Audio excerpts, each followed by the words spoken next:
I welcome you in my another class in which we are going to read forms of business organization.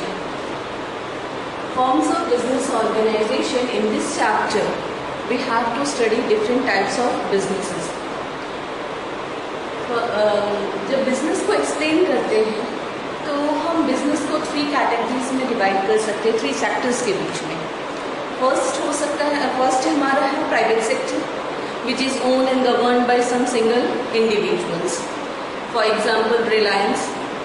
Second one is public sector, जिसमें public sector में which is owned and governed by the center और state government, जिसके लिए manage किए जाते हैं सारी activities centre या फिर स्टेट गवर्नमेंट्स के थ्रू. जैसे हमारी बिजनेस ऑर्गेनाइजेशंस हैं, भेल, सेल, ये सभी. थर्ड हमारे पास आता है जॉइंट सेक्टर, जिसको मिलके मैनेज किया जाता है, जिसकी सारी एक्टिविटीज़ को एक साथ मिलके कंट्रोल और मैनेज की जाती है. यहाँ मिलने की बात मैं बार बार कह रही हूँ. तो यहाँ किसका जॉइंट एफर्ट है? यहाँ जॉइंट एफर्ट होता है कुछ प्राइवेट इंडिविजुअल्स का और गवर्नमेंट का. तो it is joint venture done by the government and private people. But here in our syllabus we are going to read some private sector organizations. Private sector organisations में सबसे पहले हम लेते हैं sole proprietor business. Sole proprietor means itself suggests that it is a single owner business. Soul means one or single, proprietor means owner. Here I have written the word soul. Soul means one and proprietor means owner. So this type of business is managed or controlled by a single individual. एक single person एक business को control कर रहा है, manage कर रहा है, उसकी सारी एक्टिविटीज को परफॉर्म कर रहा है. उस बिजनेस को हम कंसिडर करते हैं सोल प्रोप्राइटर बिजनेस.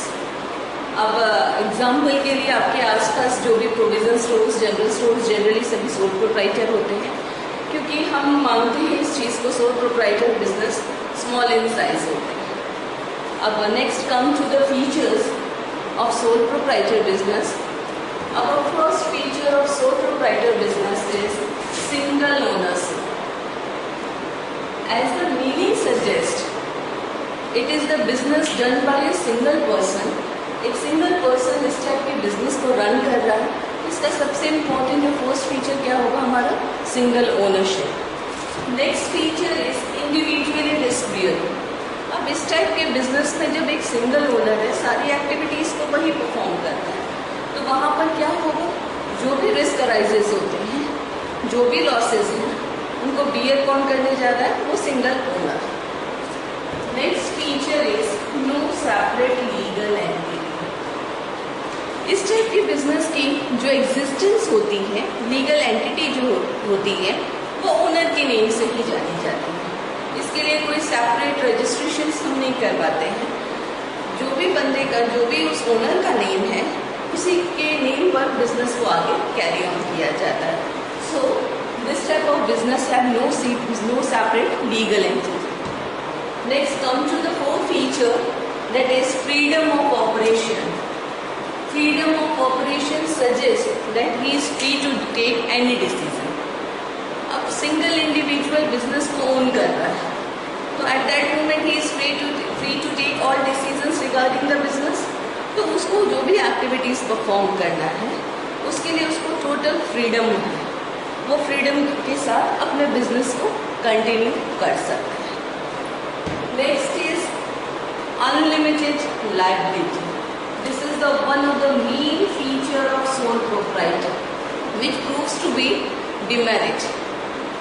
अब अनलिमिटेड लाइबिलिटी का मतलब होता है, लाइबिलिटी तो मीन्स आपको किसी लॉस के लिए, आप किसी डेब्ट के लिए अकाउंटेबल है. आपने लोन लिया, उसको पे करना है, तो ये जो लोन है उस दैट मोमेंट वो आपके लिए लाइबिलिटी. अब मैं यहाँ आपको बताने की कोशिश कर रही हूँ कि in sole proprietor we have unlimited liability. Means liability की कोई लिमिट नहीं. वो क्यों? वो इसलिए बचे कि सोल प्रोप्राइटर के केस में जो भी बिजनेस हम कर रहे हैं एक सिंगल इंडिविजुअल ही कर रहा है। अब वो सिंगल इंडिविजुअल अपने बिजनेस को कैरी ऑन करने के लिए बैंक या कहीं से भी लोन लेके आ रहा है। पॉसिबिलिटी है कि उसके पास शॉर्टेज ऑफ फाइनेंस भी हो सकता है। इन केस वो बैंक से लोन लेता है, लोन की पेमेंट तो सिंगली उसी को करनी है। अगर उसने वो सिंगल लोन को पे अपने शॉप्स के थ्रू, अपने ऑर्गेनाइजेशन के थ्रू पे नहीं कर पाया, उस मोमेंट पे क्या होगा? He has to sell his personal properties और पर्सनल एसेट्स। तो उसको क्या करना पड़ेगा? उस लायबिलिटी को बियर करने के लिए अपनी पर्सनल प्रॉपर्टी, अपने पर्सनल एसेट्स को सेल करके उस लॉस को रिकवर करना होगा।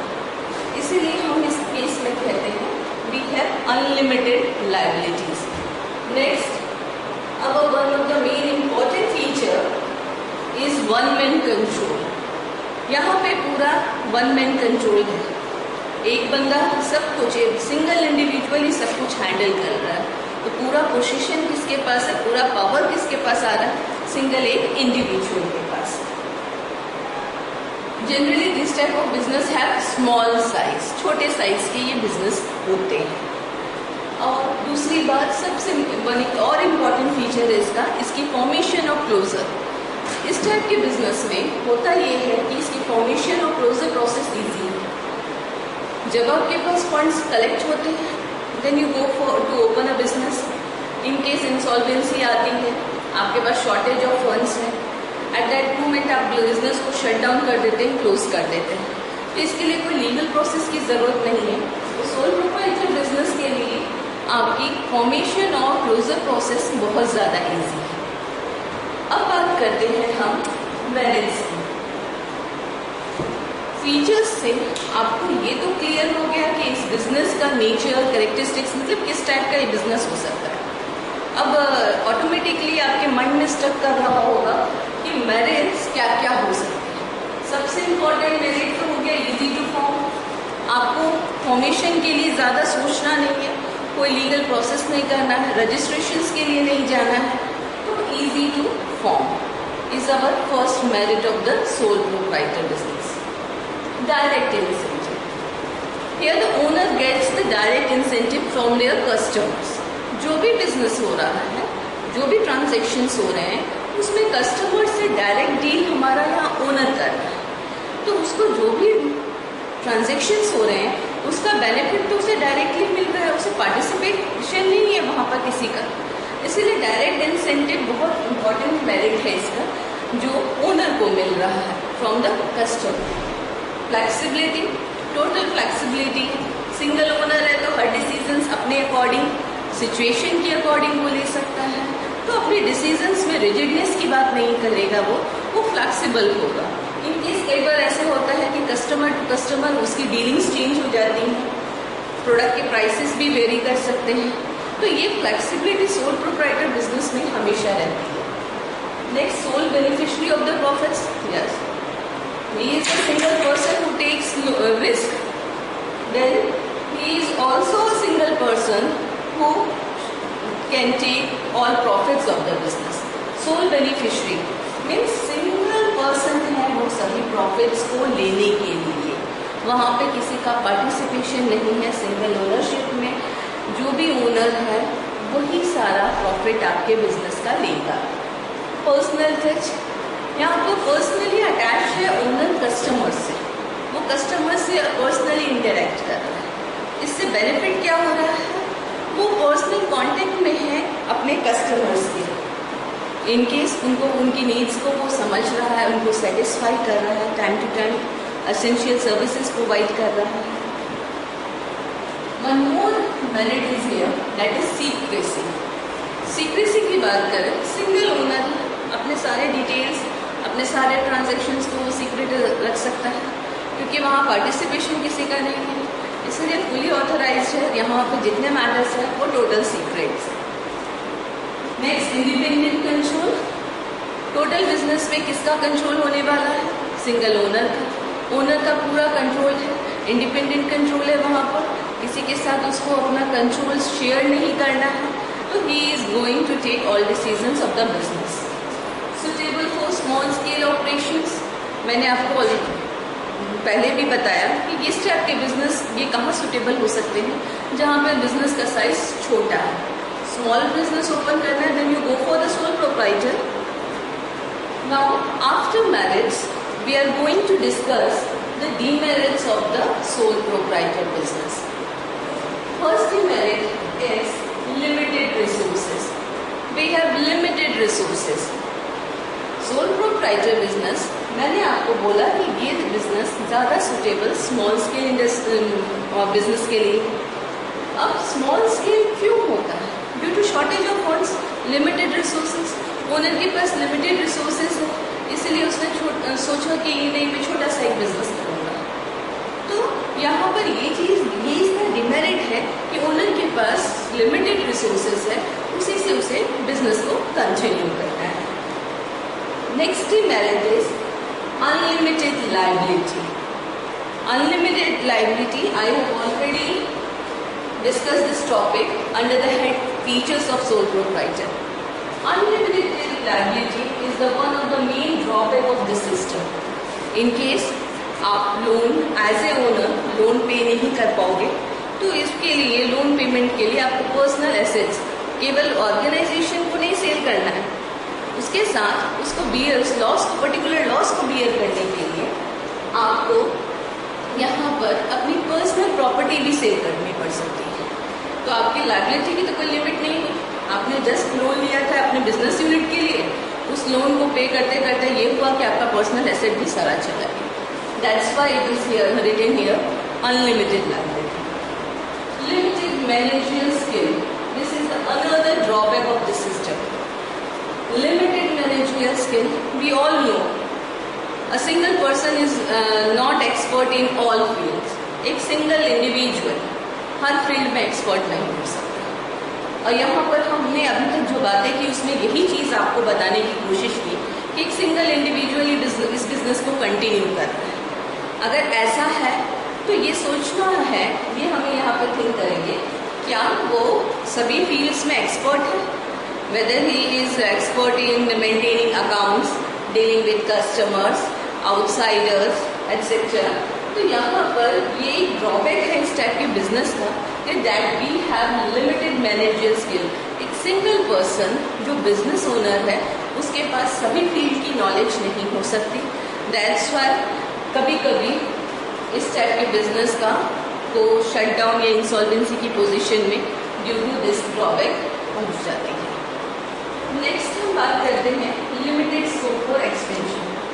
लिमिटेड स्कोप फॉर एक्सपेंशन की जहाँ तक बात की जाएगी, वहाँ पर क्या प्रॉब्लम है? प्रॉब्लम क्या है कि आपके पास लिमिटेड रिसोर्सेज है. अगर लिमिटेड रिसोर्सेज है, रिसोर्सेज की बात करें तो रिसोर्सेज में फाइनेंस सबसे बड़ा रिसोर्स आ जाता है यहाँ पर. अगर आपके पास अवेलेबिलिटी ऑफ फाइनेंस ही लो है तो क्या बिजनेस को एक्सपेंड कर पाएंगे? बिल्कुल नहीं कर पाएंगे. तो we have another drawback that is limited scope for expansion. यहाँ पर आपके पास लिमिटेड स्कोप्स है एक्सपेंशन को, बिजनेस को एक्सपेंड करने के लिए. इन सब के साथ साथ एक इम्पॉर्टेंट ड्रॉबैक क्या है आपके सोल प्रोप्राइटर बिजनेस में? Limited life of business. Limited life means कि ये बिजनेस आपका एक पर्टिकुलर पीरियड तक ही कंटिन्यूटी इसकी पॉसिबल है. कैसे? Sole proprietor means single owner business. Owner in case किसी एक्सीडेंट्स में या कोई एक्सीडेंट हो जाता है या बिजनेस इंसॉल्वेंट, आपका ओनर इंसॉल्वेंट हो जाता है, तो क्या ये बिजनेस कंटिन्यू करेगा? तो यहाँ पे कंटिन्यूटी ऑफ बिजनेस के चांसेस कम हो जाते हैं. आपका बिजनेस तभी तक सर्वाइव करेगा जब तक आपको फाइनेंशियल रिसोर्सेज और आपका खुद की कैपेबिलिटी बिजनेस को कंटिन्यू करने में हेल्पफुल रहती है. नहीं तो दूसरी चांस यही होगी कि आपके जो भी रिप्रेजेंटेटिव होगा ओनर का, उस बिजनेस को वो कैरी ऑन करे. लेकिन ये बार बार पॉसिबिलिटी बनेगी लिमिटेड रिसोर्सेज के कारण बिजनेस आपका इसका बिजनेस का जो लाइफ स्पैन है वो कम से कम हो सकता है. So these are the features, merits and demerits of the sole proprietor business. I have explained here all the things. So we will meet in our next lecture in another form, in discussing another form of business organization.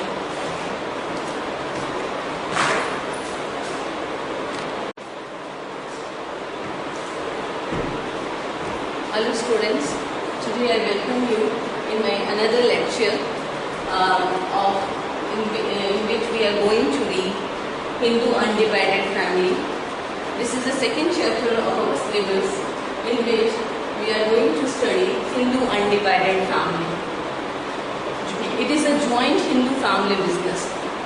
आपको ये word joint से समझ आना चाहिए कि ये family business है जो ज्वाइंट है, मीन्स फैमिली काफ़ी बड़ी है और एक बिजनेस करने जा रही है, लेकिन इतना काफ़ी नहीं है। इतना काफ़ी इसलिए नहीं है क्योंकि ज्वाइंट फैमिली बिजनेस रन करने के लिए आपकी दो एसेंशियल रिक्वायरमेंट है। दो एसेंशियल रिक्वायरमेंट की बात करें तो first is minimum 2 male members are required for opening this business. यहाँ पर मिनिमम 2 मेंबर्स की रिक्वायरमेंट है आपको इस टाइप के बिजनेस को सेट करने के लिए। Another essential requirement is existence of small ancestral property. यहाँ पे 2 मेल मेंबर्स के साथ साथ आपके पास कुछ एंसेस्ट्रल प्रॉपर्टी भी होनी चाहिए। These are the main requirements to start a joint Hindu family business. Now, we have 2 types of systems. 2 systems हमारे पास अवेलेबल है joint Hindu family business के। One is Daya Bhaga and another one is Mitaksha.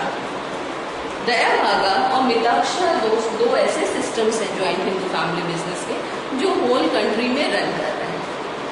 अब दया भागा में ये quality ये इसका ये इम्पोर्टेंट फीचर था कि इसमें पार्टिसिपेशन मेल फीमेल दोनों का था।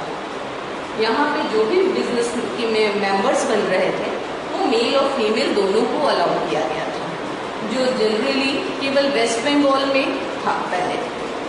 बाकी रेस्ट ऑफ द कंट्रीज में जो सिस्टम रन कर रहा था वो था मिताक्षा, जिसमें केवल मेल मेंबर्स को अलाउ किया गया to carry on the business. अब इस बिजनेस में बहुत ही इम्पोर्टेंट चीज़ें हैं, जैसे अब ऐसे बिजनेस मैंने कहा कि 2 मेल मेंबर्स होने चाहिए, एंसेस्ट्रल प्रॉपर्टी होनी चाहिए, फिर मिलके एक बिजनेस ओपन किया जा सकता है। अब बात करें तो इस बिजनेस को रन कौन करेगा, मीन्स मैनेज और कंट्रोल करेगा कौन करेगा? तो एक सिंगल पर्सन जो आपकी फैमिली का सबसे सीनियर मोस्ट मेंबर है, जिसको हम एक नया नाम देंगे karta. He is going to take all decisions of the business. ये बंदा, ये इंडिविजुअल आपके बिजनेस के सारे डिसीजंस लेने जा रहा है।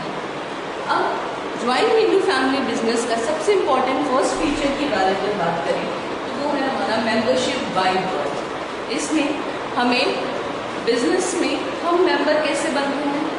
बाय बर्थ से। फैमिली में जिस भी बच्चे का न्यूबॉर्न बेबी का आ रहा है, कोई भी बच्चे का बर्थ हो रहा है, वो उसको उस बिजनेस का मेंबरशिप बर्थ के साथ ही मिल जाता है।